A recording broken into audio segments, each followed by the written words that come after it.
वक्रतुंड महाकाय सूर्यकोटि समप्रभा निर्विघ्नं कुरु मे देव सर्वकार्येषु सर्वदा सदाशिवसमारम्भां शङ्कराचार्यमध्यमाम् अस्मदाचार्यपर्यन्तां वन्दे गुरुपरम्पराम्.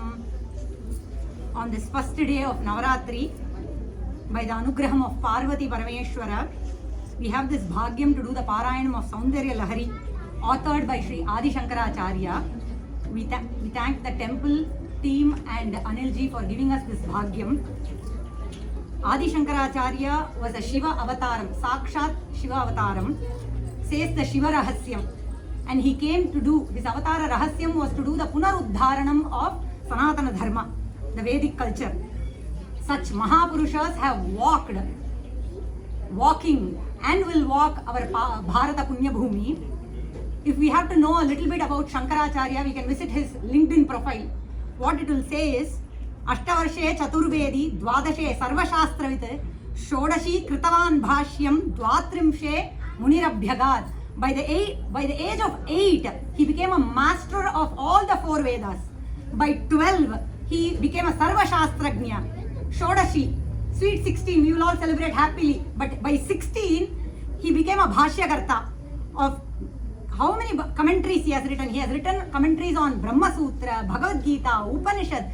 The number of Prakarana Granthas on Vedanta that he has given us, like Viveka Chudamani, Aparoksha Anubhuti, like that, many more devotional stotrams, like the one today that we are going to see, Saundarya Lahari. The most important thing about Adi Shankaracharya is, he knows that Shiva and Shakti are inseparable. Like our very own Kalidasa says, Vagarthaviva Sampriktau Vagartha Pratipattaye Jagatav Pitarau Vande Parvati Parameshwarau. Our parents are Jagadamba and Parameshwara. They are so inseparable. Example he gives, just as how word and its meaning cannot be separated. When we say a word, Pustakam, when I say, the meaning comes along with it. Like that, Parvati and Parameshwara cannot be separated. And Adi Shankaracharya knows this very well. The Chaturyam in his composition, I will come back to his Chaturyam. But just see, Saundarya Lahari is a stotram full about Jagadamba, our madam, heroine of the day, of every day. The Saundarya Lahari stotram starts with Shiva Shaktya Yukto Yadi Bhavati Shakta Prabhavitum Na Chedevam Devo Na Khalu Kushala Spanditum Api Atastvam Aradhyam Harihara Virinchadi Bhirapi Pranantum Stotum Va Kathamakrita Punya Prabhavati. So he starts a Saundarya Lahari stotram that is full on Ambika. She is the glorifying Devata of Saundarya Lahari. It is about her Ananda Lahari. It is about her Saundaryam. And he starts the shloka. The first shloka is Shivaha Shaktya Yuktaha. Only when Shiva is along with Shakti, he has the Samarthyam to do any karyam. In their household also. In our household, only if Patni is present, or everything will function. Parvati Parameshwara household also, no exception. It is the same. So, that is why it is called Dharma Patni. Only the lady of the house can uphold the Dharma. Nobody says Dharma Pati. It is Dharma Patni. So, Adi Shankaracharya, the way he has understood that Shiva and Shakti are inseparable is amazing. So, he says, only if Shakti is present, Shiva can do even a Spandana Karyam. Otherwise, he can't even move. Says the second padam of the shloka. Third padam, Ataha, therefore Devi, Hari, Hara, Virinchadibihi, Brahma, Vishnu, Shiv, Mahesha, everyone. You put Yama, Kubera, Surya, Agni in that Adi, etc. Everybody is doing your Aradhana Devi. Fourth padam for Manushyas. Pranantum stotum va katham akrita punya prabhavati. Only if we have punya sampadhanam from Purva Janmas, account balance should be there for us to spend. If Purva Janma Sukritam is not there, to do even a Namaskara or to do a Stotram on you, is it possible? No. So, I'll come to the Chaturyam part that I am talking. From here, let's jump to Shivananda Lahari. Shivananda Lahari is completely full on full. Who is the glorifying Devata? Shiva. It is Shiva's Ananda Lahari. There, he starts The first shloka starts as Kalabhyam Chudalankrita Shashikalabhyam Nijatapah Phalabhyam Bhakteshu Prakatita Phalabhyam Bhavatu Me Shivabhyam Astoka Tribhuvana Shivabhyam Hridi Punarbhavabhyam Anandaspuradhanubhavabhyam Natiriyam. We don't need to know the meaning of the shloka itself. Let us look how the composition is. Kalabhyam, Shashikalabhyam, Phalabhyam, Prakatita Phalabhyam, Shivabhyam, Tribhuvana Shivabhyam, Hridi Punarbhavabhyam, Anubhavabhyam, Bhyam. What a composition. And please note, Adi Shankaracharya is an Advaitin. Ekameva Advitiyam is his philosophy. Here in Sanskritam we have dual form. Singular is there, plural is there. In Sanskritam, dual form is there. He has used dual dvivachanam to show there, to bring out the Advaita Bhavam.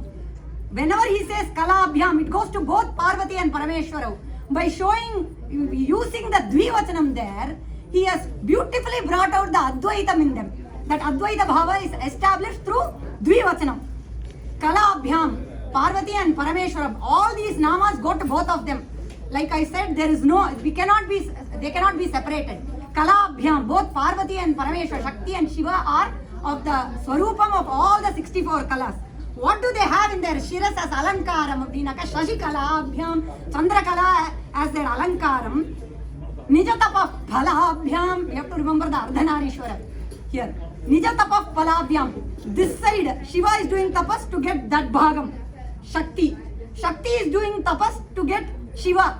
So Shiva's tapah phalam is Shakti on the Vama bhagam and Shakti's tapas is Shiva in the other bhagam. Then Bhakteshu Prakatita Phalabhyam, they fulfill all the ichha of their bhaktas.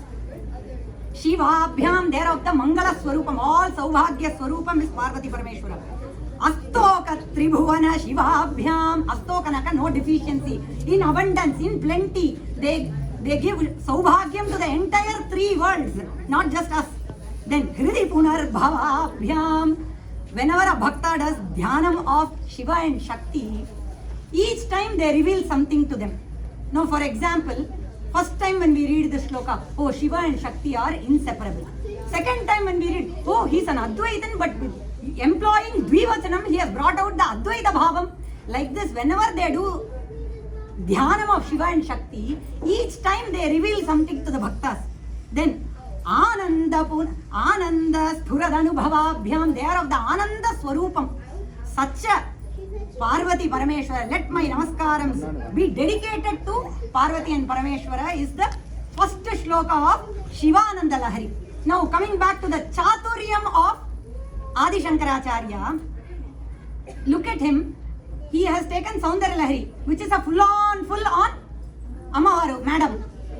Okay, and there the starting first shloka is Shiva Shaktya Yukto. Shiva Shaktya, only Shiva along with Shakti. In Shivananda Lahari, the first shloka starts as Kalabhyam. Ka is Ambika's Akshara. Kakara Rupaya Namaha Kalyanyay Namaha. It is her Akshara. It is a Panchadashakshari mantra starting Akshara. All these mantra upadesham only through Gurumukham, only through proper initiation. It is called Kadi Vidya. Kadi Vidya means that mantra has Ka as its Aksharam, as the first Aksharam. So if Ha is there, it will be Hadi Vidya. So here in Shiva, because Adi Shankara knows they are inseparable, in Saundarya Lahari to show that they are inseparable, in Saundarya Lahari he says Shivaha Shaktya, Shiva is the first word. In Shivananda Lahari, Shakti is the first word. So here Shiva along with Shakti, in Shivananda Lahari, Shakti along with Shiva. What a Chaturyam. Now today we have to talk about Madam. Taking who is she from Saundarya Lahari, if we see few snippets. Who is she, says Saundarya Lahari, 97th shloka, Giramahur Devi. Some of them call her as Giram Devi, Vag Devi. Some others call you as Druhina Grihini, housewife of Brahma. Some others call you as Hare Patnim Padmam. Some of them see you as Padma, Lakshmi. Hara Sahacharim. Some of them see you as Ardhangini of Shiva. And some more say Adri Tanayam. You are Himavan's daughter. Who are you actually? Can we mark the spot? and say, this is Devi. No, Turiya Kapitvam. You are more above and beyond all this. We cannot put you a Seema and say, this is Devi. She is above and beyond all this. She is Turiya and Mahamaya Vishwam Brahmayasi. Parabrahma Mahishi. She is Parabrahma Mahishi. Another shloka to show her Pativratyam. As I say this meaning of this shloka, just imagine this scene. Visualize this scene in your head. Devi is sitting in her darbar. She is sitting in her asanam. All the devas are lined up in queue to have darshanam of Devi. Everyone have lined up. And now her husband has come. Pati Deva has come in the gate. If you and me means, let him come, he has the key, he'll open and come. Or let him ring the bell, we will go open. Or if it is a guest, if we like the guest, we will first itself open and wait. If it is a guest that we don't like, let them come ring the bell, then we will go open. But Devi is not like that. She is a Pativrata Stri. Knowing that her husband is coming, entering, she wants to get up and receive him with all the proper paddhati. So she is getting up. All the Parijana, Paridevatas who are there around her, they are saying, Kiritam Vairincham Amma. Here, Virinchi, Brahma's Kiritam is there, be careful. Variharapura, Kaita Babida, yo, Vishnu's Kiritam is there, be careful. Please avoid that. Then, Jambhari, Indra's Mukutam is there. Because all the devas have come to line, they have lined up there to have darshanam. And their Kiritam has gems that are Kathore, Kotire. They are all so hard. Her Padam is Mrudu, Kamalam, Pada Kamalam. It might get scratched. So be careful, Amma. Such a beautiful bringing out her Pativrata. That feeling is amazing. Another shloka. There is a nama in Lalita Sahasranam that says Panchakritya Parayana. What are the Panchakrityam?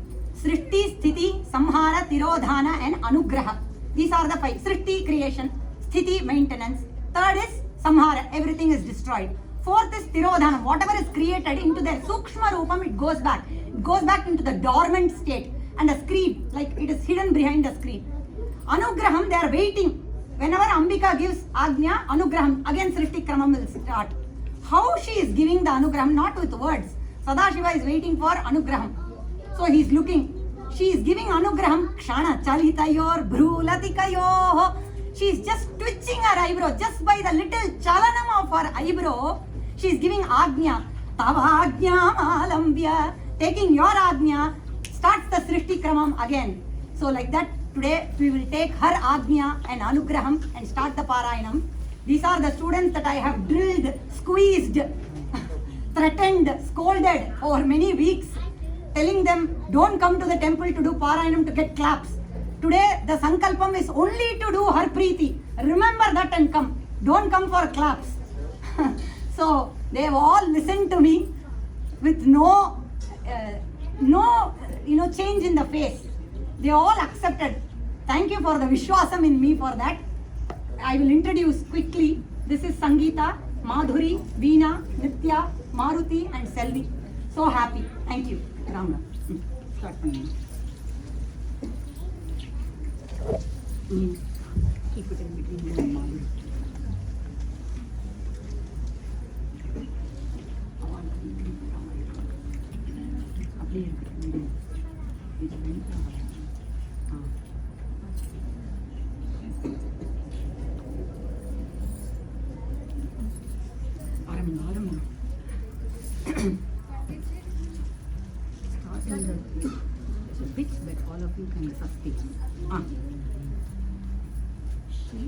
शिवशक्त्यायुक्तो यदि भवति शक्तः प्रभवितुं न चेदेवं देवो न खलु कुशलः स्पन्दितुमपि अतस्त्वाम् आराध्यां हरिहरविरिञ्चादिभिरपि प्रणन्तुं स्तोतुं वा कथम् अकृतपुण्यः प्रभवति तनीयां सम्पांसुं तव चरणपङ्केरुहभवम् विरिञ्चिः सञ्चिन्वन् विरचयति लोकानविकलम् वहत्येनं शौरिः कथं कथमपि सहस्रेण शिरसा हरः संक्षुभ्यैनं भजति भसितोद्धूलनविधिम् अविद्यानामन्तः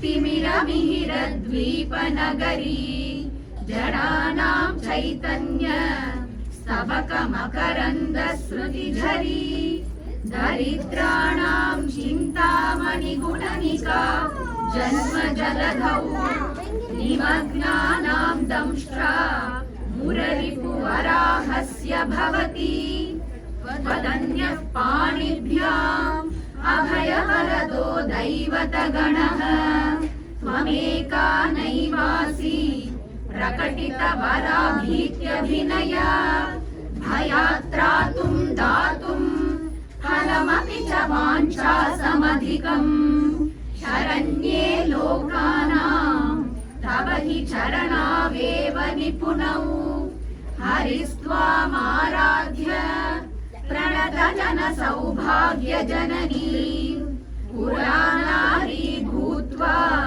पुररिपुमपि शोभमनयत् स्मरोऽपि त्वां नत्वा रतिनयनलेह्येन वपुषा मुनीनामप्यन्तः प्रभवति हि मोहाय महताम् धनुः पौष्पं मौर्वी मधुकरमयी पञ्चविशिखाः वसन्तः सामन्तो मलयमरुत् आयोधनरथः तथाप्येकः सर्वम् हिमगिरिसुते कामपि कृपाम् अपाङ्गार्ते लब्ध्वा जगदिदम् अनङ्गो विजयते वणत्काञ्चीदामा करिकलभकुम्भस्तननता परिक्षीणा मध्ये परिणत शरच्चन्द्रवदना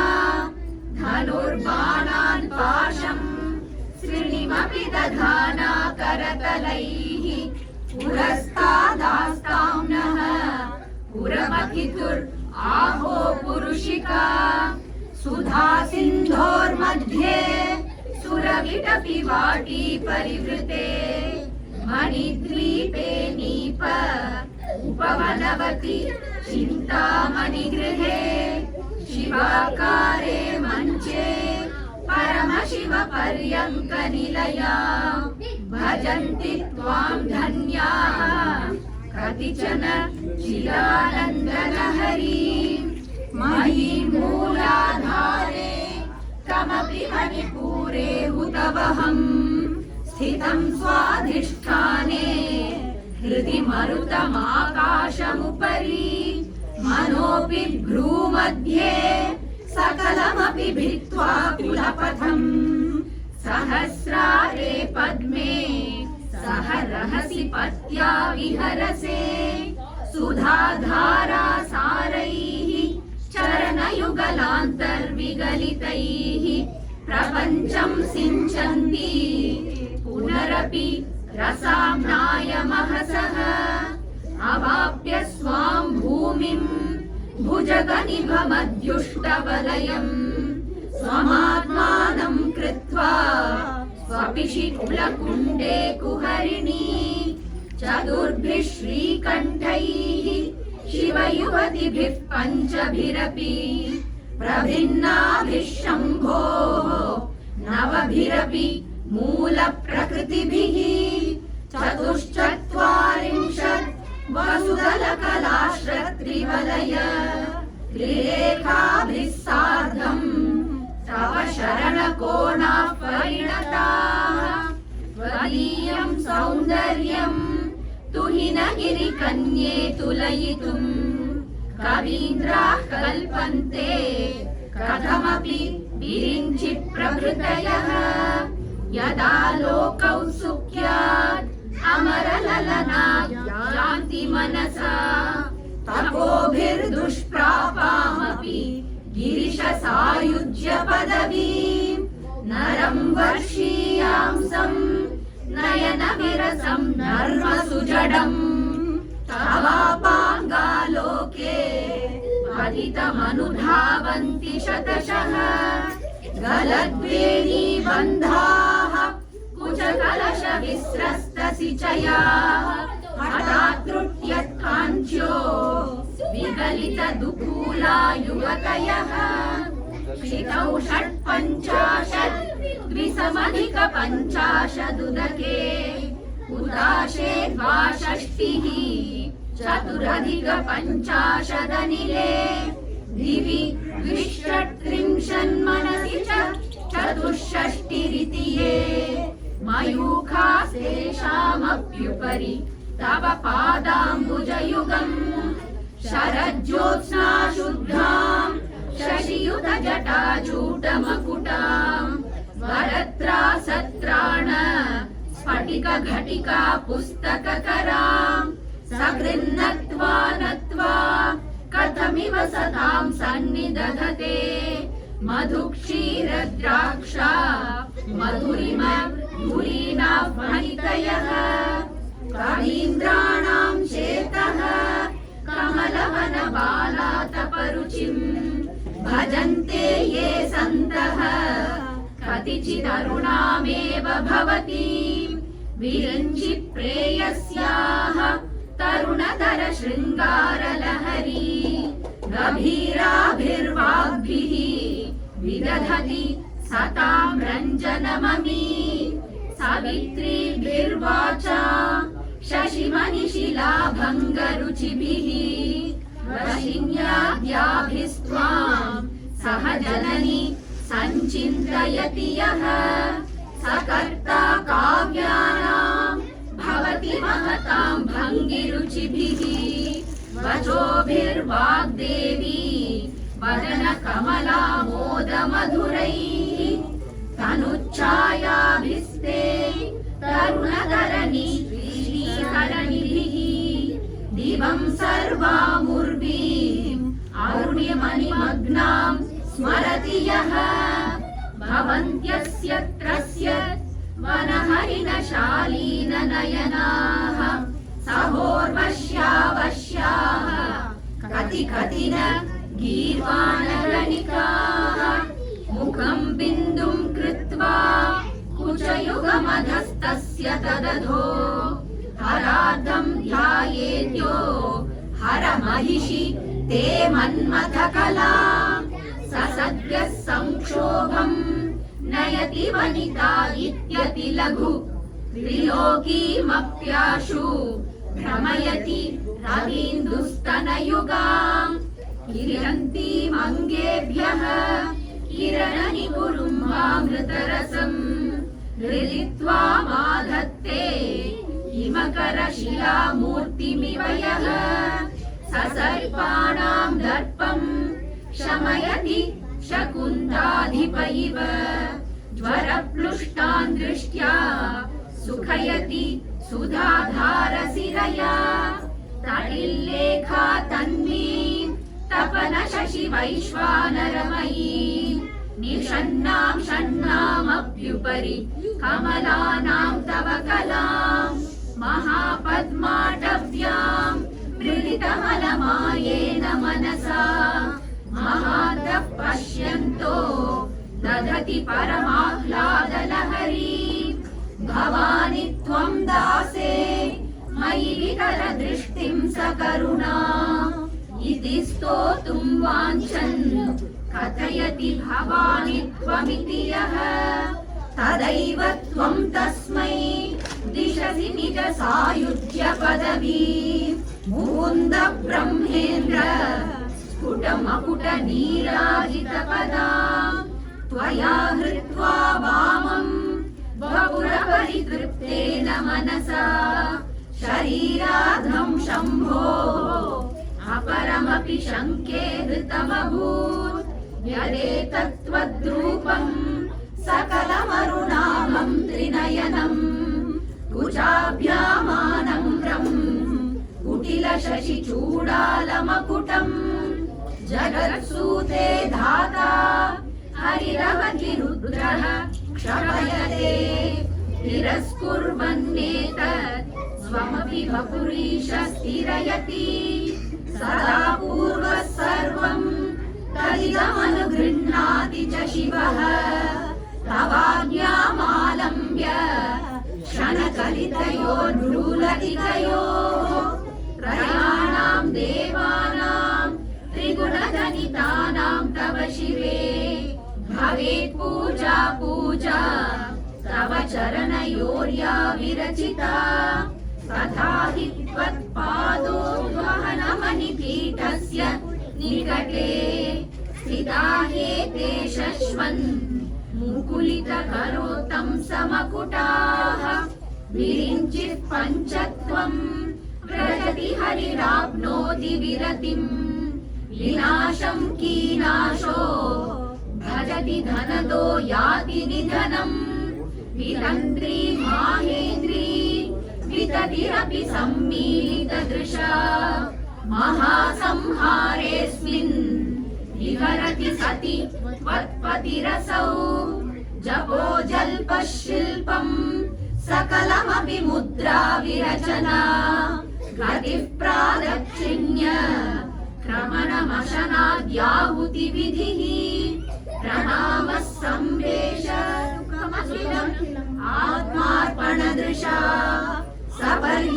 सपर्यापर्यायस्तव भवतु यन्मे विलसितम् सुधामप्यास्वाद्य प्रतिभयजरा मृत्युहरिणी विपद्यन्ते विश्वे विधिशतमखाद्यादिविशदः करालं यक्ष्वेलं कबलितवतः कालकलना न शम्भोस्तन्मूलम् तव जननि ताटङ्कमहिमा किरीटं वैरिञ्चं परिहर पुरः कैटभभिदः कठोरे कोटीरे कलसि जहि जम्भारि मकुटम् प्रणम्रे श्वेतेषु प्रसभमुपयातस्य भवनम् भवस्याभ्युत्थाने तव परिजनोक्तिर्विजयते स्वदेहोद्भूताभिः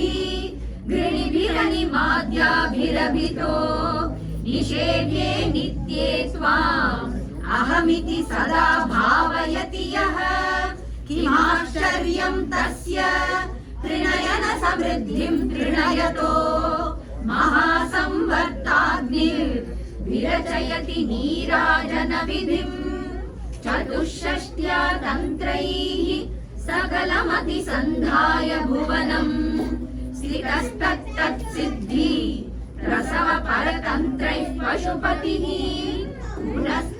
पुनस्त्वन्निर्बन्धात् अखिल पुरुषार्थैकघटना स्वतन्त्रं ते तन्त्रम् शिरितलमवातीतरदिदम् शिवशक्तिः कामः क्षितिरकरविः शीतकिरणः स्मरोऽहं सशक्रः तदनु च परामारहरयः अमीहृल्लेखाभिः त्रिसृभिरवसानेषु घटिता भजन्ते वर्णास्ते तव जननि नामावयवताम् स्मरं योनिं लक्ष्मीं त्रितयमिदमादौ तव मनोः निधायैके नित्ये निरवधि महाभोगरसिकाः भजन्ति त्वां चिन्तामणि गुणनिबद्धाक्षवलयाः शिवाग्नौ जुह्वन्तः सुरभिघृतधाराहुतिशतैः शरीरं त्वं शम्भोः शशिमिहिरवक्षोरुहयुगम् तवात्मानं मन्ये भगवति नवात्मानमनघम् अतः शेषशेषीत्ययम्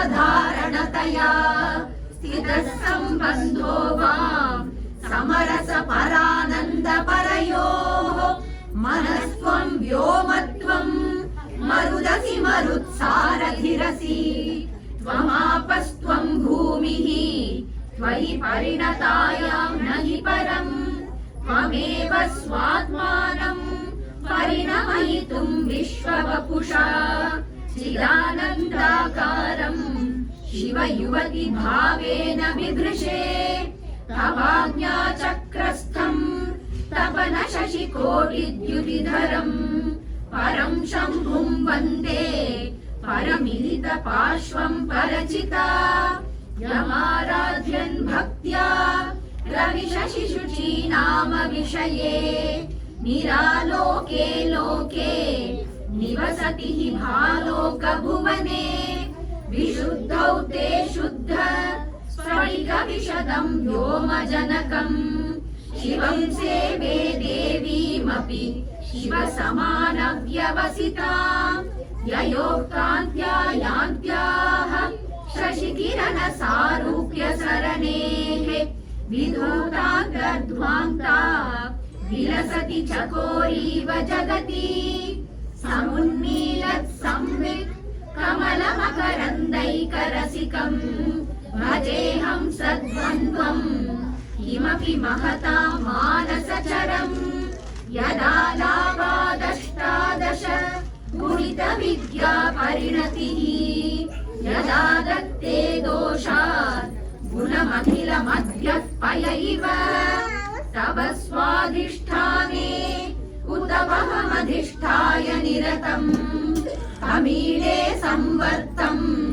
जननि महतीं च समयाम् यदा लोके लोकान् दहति महसि क्रोधकलिते दयाद्राया दृष्टिः शिशिरमुपचारं रचयति तडिग्वन्तं शक्त्या तिमिरपरिपन्थिस्फुरणया स्फुरन्नानारत्नाभरण परिणध्येन्द्रधनुषम् तव श्यामं मेघं कमपि मणिपूरैकशरणम् निषेवे वर्षन्तम् हरमिहिरतप्तं त्रिभुवनम् तवाधारे मूले सहसमयया लास्यपरया नवात्मानं मन्ये नवरसमहाताण्डवनटम्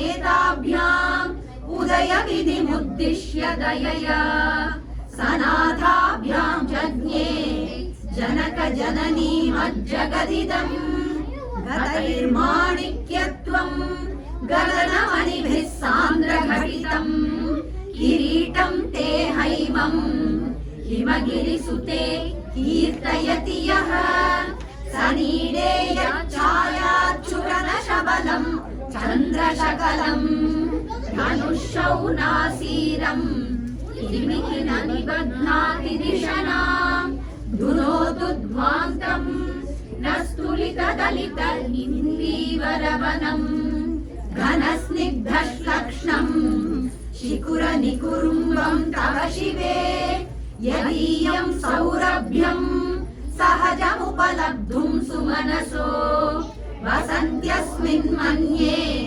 बलमथन वाटीविटपिना तनोतु क्षेमम् नः तव वदन सौन्दर्यलहरी परिवाह स्रोतः सरणिरिव सीमन्तसरणिः वहन्ती सिन्दूरम् प्रबलकबरी भारतिमिर दिशां वृन्दैर्बन्दीकृतमिव नवीनार्ककिरणम् अरालैः स्वाभाव्यात् अलिकलभसश्रीभिरलकैः परीतं ते वक्त्रम् परिहसति पङ्केरुहरुचिम् धरस्मेरे यस्मिन् दशनरुचि किञ्जल्करुचिरे सुगन्धौ माद्यन्ति स्मरदहन चक्षुर्मधुलिहः ललाटं लावण्य द्युतिविमलमाभाति तव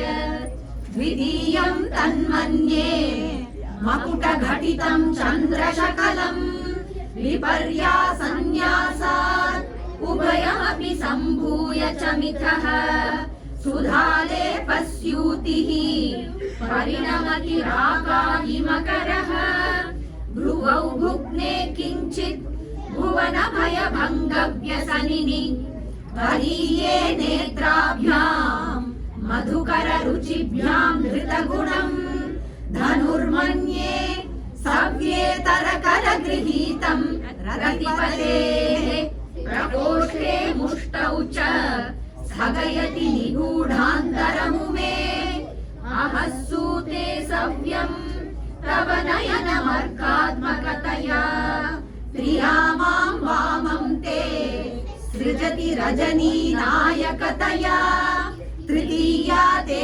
दृष्टिः दरदलित हेमाम्बुजरुचिः समाधत्ते सन्ध्या दिवस निशयोरन्तरचरी विशाला कल्याणी स्फुटरुचिरयोध्या कुवलयै कृपाधारा धारा किमपि मधुरा भोगवतिका अवन्ती दृष्टिस्ते बहुनगर विस्तार विजया ध्रुवं तत्तन्नाम व्यवहरण योग्या विजयते कवीनां सन्दर्भ स्तवकमकरन्दैकरसिकम् कटाक्ष व्याक्षेप भ्रमर कलभौ कर्णयुगलम् अमुञ्चन्तौ दृष्ट्वा तव नवरसास्वादतरलौ असूया संसर्गात् अलिकनयनं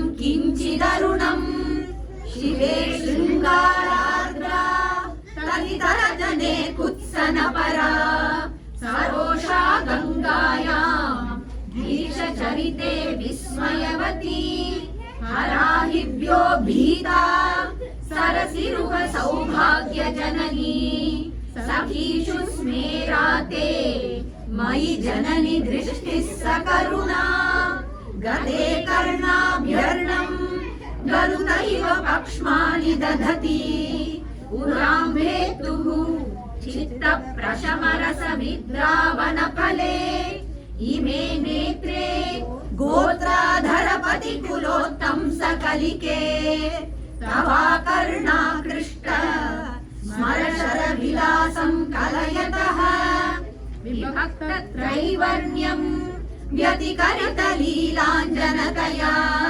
विभाति त्वन्नेत्र त्रितयमिदम् ईशानदयिते पुनः स्रष्टुम् देवान् द्रुहिण हरिरुद्रानुपरतान्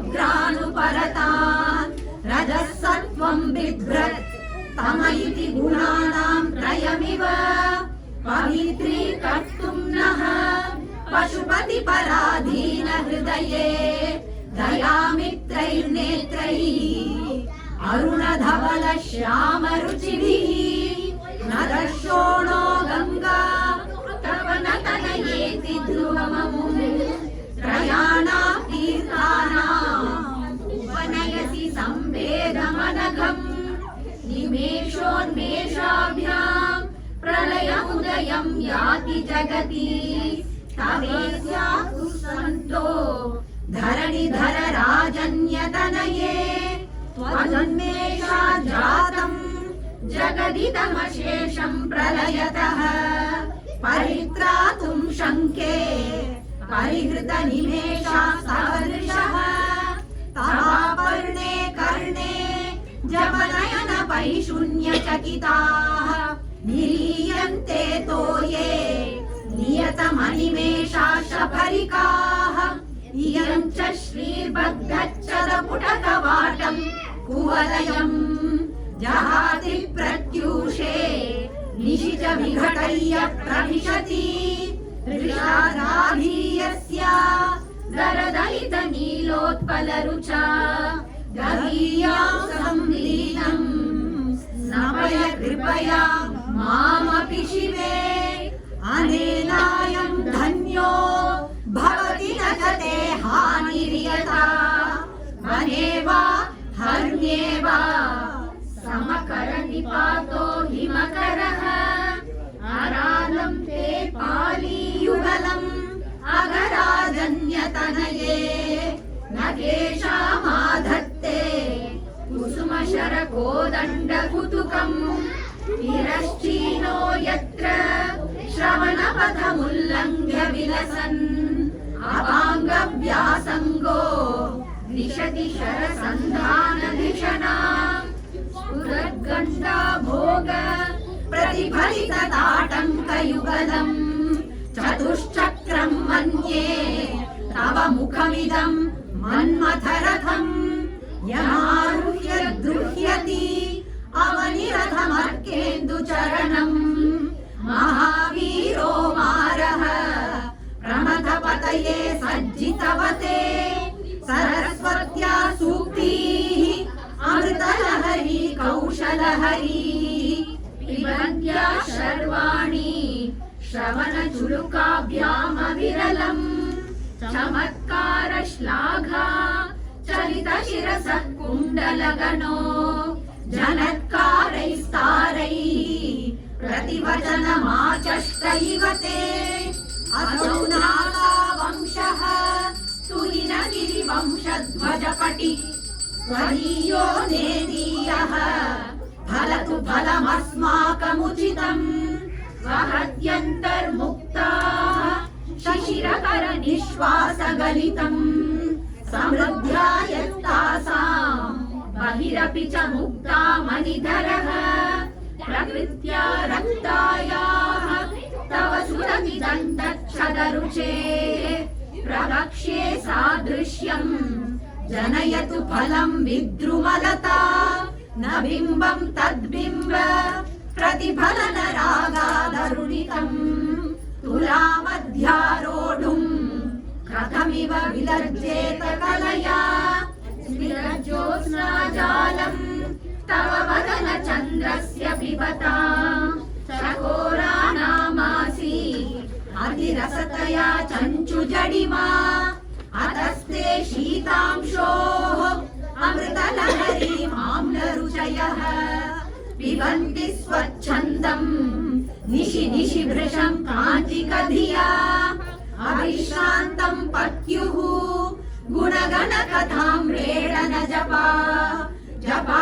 पुष्पच्छाया तव जननि जिह्वा जयति सा यदग्रासीनायाः स्फटिकदृशदच्छच्छविमयी सरस्वत्या मूर्तिः परिणमति माणिक्यवपुषा रणे जित्वा दैत्यान् अपहृतशिरस्त्रैकवचिभिः निवृत्तैश्चण्डांश त्रिपुरहर निर्माल्य विमुखैः विशाखेन्द्रोपेन्द्रैः शशिविशद कर्पूरशकला विलीयन्ते मातः तव वदन ताम्बूलकबलाः विपञ्च्या गायन्ति विविधमपदानम् पशुपतेः त्वयारब्धे वक्तुम् चलितशिरसा साधुवचने तदीयैर्माधुर्यैः अपलपिततन्त्री कलरवाम् निजाम् वीणाम् वाणी निचुलयति चोलेन निभृतम् कराग्रेण स्पृष्टम् तुहिनगिरिना वत्सलतया गिरीशेनोदस्तम् मुहुरधरपानाकुलतया करग्राह्यम् शम्भोः मुखमुकुरवृन्तम् गिरिसुते कथङ्कारम् ब्रूमः तव चुबुकमौपम्यरहितम् भुजाश्लेषान् नित्यम् पुरदमयितुः कण्टकवती तव ग्रीवा धत्ते मुखकमलनालश्रियमियम् स्वतश्वेता कालागरुबहुल जम्बालमलिना मृणालीलालित्यम् वहति यदघोहारलतिका गहे रेखास्तिस्रो गतिगमनगीतैकनिपुणे विवाहव्यानद्ध प्रगुणगुणसंख्या प्रतिभुवः विराजन्ते नानाविध मधुररागाकरभुवाम् त्रयाणाम् ग्रामाणाम् स्थितिनियमसीमा नैव ते मृणाली मृद्वीनाम् तव भुजलतानाम् चतसृणाम् चतुर्भिः सौन्दर्यम् सरसिज भव स्तौतिवदनैः नखेभ्यः सन्त्रस्यन् प्रथममथनादन्तकरिपोः चतुर्णाम् शीर्षाणाम् सममभयहस्तार्पणधिया नखानामुद्योतैः नवनलिनरागम् विहसताम् कराणाम् ते कान्तिम् कथय कथयामः कथमु मे कयाचिद्वा साम्यम् भगतु कलया हन्त कमलम् यदि क्रीडल्लक्ष्मी चरणतललाक्षारसचनम् समम् देवी स्कन्दद्विपवदनपीतम् स्तनयुगम् तवेदम् न खेदम् हरतु सततम् प्रस्नुतमुखम् यदा लोक्या शङ्काकुलितहृदयो हासजनकः स्वकुम्भौ हेरम्बः परिमृशति हस्तेन झटिति अमूते वक्षोजौ अमृतरसमाणिक्यकुतुपौ न सन्देहस्पन्दो नगपति पताके मनसि नः पिबन्तौ तौ यस्मात् अविदितवधू सङ्गरसिकौ कुमारावद्यापि विरलवदन क्रौञ्चललनौ वागत्यम्बस्तम्बेरमदनुज कुम्भ प्रकृतिभिः समारब्धाम् मुक्ता मणिभिः अमलाम् हारलतिकाम् कुचा भोगो बिम्बाधर रुचिभिः अन्तःशबलिताम् प्रतापव्यामिश्राम् पुरदमयितुः कीर्तिमिव ते तव स्तन्यम् मन्ये धरणिधर कन्ये हृदयतः पयः पारावारः परिवहति सारस्वतमिव दयावत्या दत्तम् द्रविड शिशुरास्वाद्यतवय कवीनाम् प्रौढानाम् अजनि कमनीयः कवयिता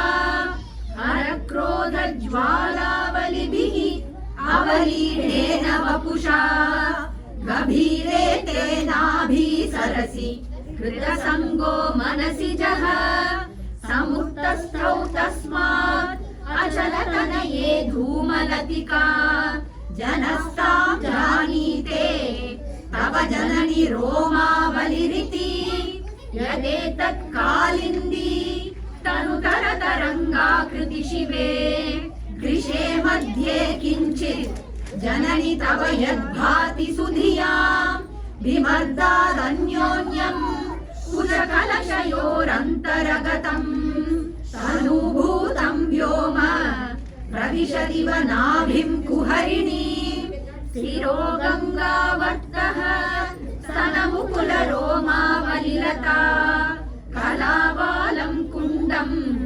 कुसुमशरतेजो हुतभुजः रतेर्लीलागारम् किमपि तव नाभिर्गिरिसुते विलद्वारम् सिद्धेः गिरिशनयनानाम् विजयते निसर्गक्षीणस्य स्तनतटभरेण क्लमजुषो नमन्मूर्तेर्नारी तिलक शनकैस्तृट्यत इव चिरं ते मध्यस्य त्रुटितकटिनी तीरतरुणा समावस्थास्तेम्नो भवतु कुशलं शैलतनये कुचौ सद्यस्विद्यत् तटघटितकूर्पासभिगुरौ कषन्तौ दोर्मूले कनककलशाभौ कलयता तव त्रातुम् भङ्गात् अलमिति वलग्नम् तनुभुवा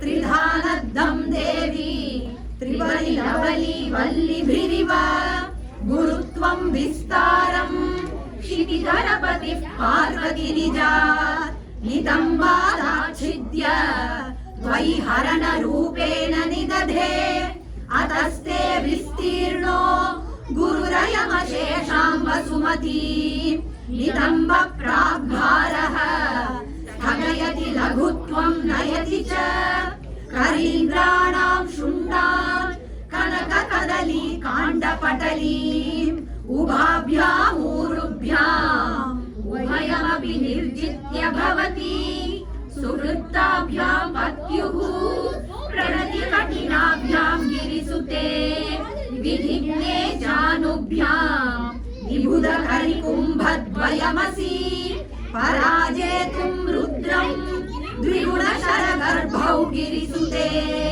निषङ्गौ जङ्घेते विषमविशिखो बाणमकृत यदग्रे दृश्यन्ते दशशरफला पादयुगली नखाग्रच्छद्मानः सुरमकुटशाणैकनिशिताः श्रुतीनामूर्धानो दधति तव यौ शेखरतया ममाप्येतौ मातः शिरसि दयया देहि चरणौ ययोपाद्यं पाथः पशुपतिजटाजूटतटिनी ययोर्लाक्षा लक्ष्मीः अरुणहरिचूडामणिरुचिभिः नमो वाकं भ्रूमो नयनरमणीयाय पदयोः तवास्मै द्वन्द्वाय स्फुटरुचिरसालक्तकवते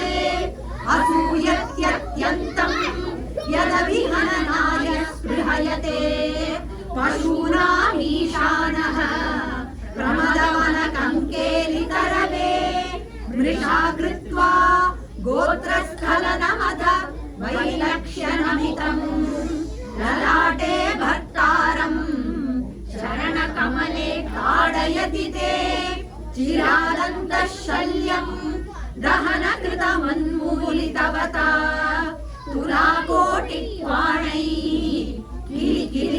किलिकिलितमीशानरिपुणा हिमानि हन्तव्यम् हिमगिरिनिवासैकचतुरौ निशायां निद्राणाम् निशिचरमभागे च विशदौ वरं लक्ष्मीपात्रम् श्रियमतिसृजन्तौ समयिनाम् सरोजं त्वत्पादौ जननि जयतश्चित्रमिह किम् पदं ते कीर्तीनां प्रपदमपदं देवि विपदाम् कथं नीतं सद्भिः कठिनकमठी कर्परतुलाम् कथं वा बाहुभ्याम् उपयमनकाले पुरभिदा यदादायन्यस्तम् दृशति दयमानेन मनसा नखैर्नागस्त्रीणाम् करकमलसङ्कोच शशिभिः तरूणां दिव्यानाम्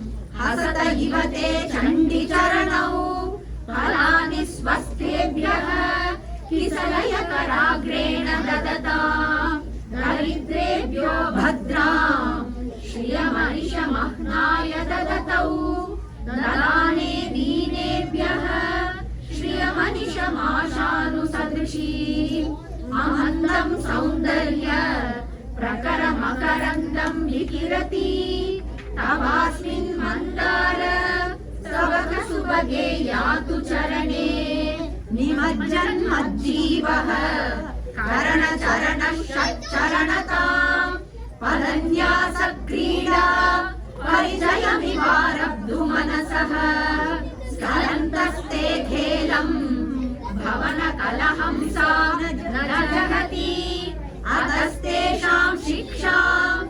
सुभगमणिमञ्जीररणितच्छलात् आचक्षाणम् चरणकमलं चारुचरिते गतास्ते मञ्चत्वम् द्रुहिण हरिरुद्रेश्वर भृतः शिवस्वच्छाया घटितकपट प्रच्छदपटः त्वदीयानां भासां प्रतिफलनरागारुणतया शरीरी शृङ्गारो रसैव दृशां दोग्धिकुतुकम् अराला केशेषु प्रकृतिसरला मन्दहसिते शिरीषा भासिते वृषदुफलशोभा कुचतटे वृषं तन्वी मध्ये पृथुरुरसिजारोह विषये जगत्रातुं शम्भोः जयति करुणा काचिदरुणा कलङ्कः कस्तूरी रजनिकरबिम्बं जलमयम् कलाभिः कर्पूरैः मरकतरण्डं निबिडितम् अतस्त्वद्भोगेन प्रतिदिनमिदं रिक्तकुहरम् विधिर्भूयो भूयो निबिडयति नूनं तव कृते पुरारातेरन्तः पुरमसि ततस्त्वच्चरणयोः सपर्या मर्यादा करदकरणा नाम सुलभा तथा ह्येते नीताः शतमखमुखा सिद्धिमतुलाम् तव द्वारोपान्त स्थितिभिरणिमाद्याभिरमराः कलत्रम् वैधात्रम् कति कति भजन्ते न कवयः श्रियो देव्याः को वा न भवति पतिर्कैरपि धनैः महादेवं हित्वा तव सति सती नाम चरमे कुजाभ्यामासङ्गः पुरकरोरप्यसुलभः गिरामाहुर्देवी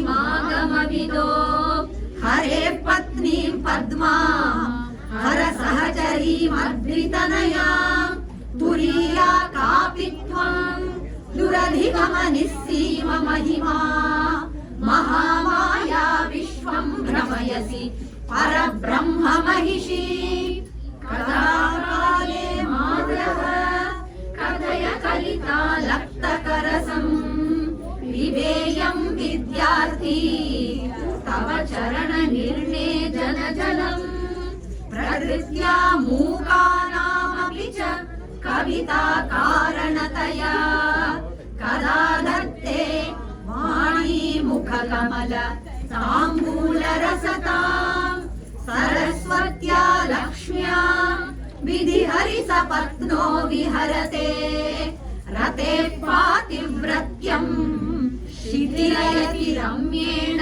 वपुषा चिरञ्जीवन्नेव क्षमितपशुपाशव्यतिकरः परानन्दाभिक्यम् रसयति रसं त्वद्भजनवान् प्रदीपज्वालाभिः दिवसकरनीराजनविधिः सुधासूतेश्चन्द्रोपल जललवैरर्घ्यरचना स्वकीयैरम्भोभिः सलिलनिधिसौविध्यकरणम् त्वदीयाभिर्वाग्भिः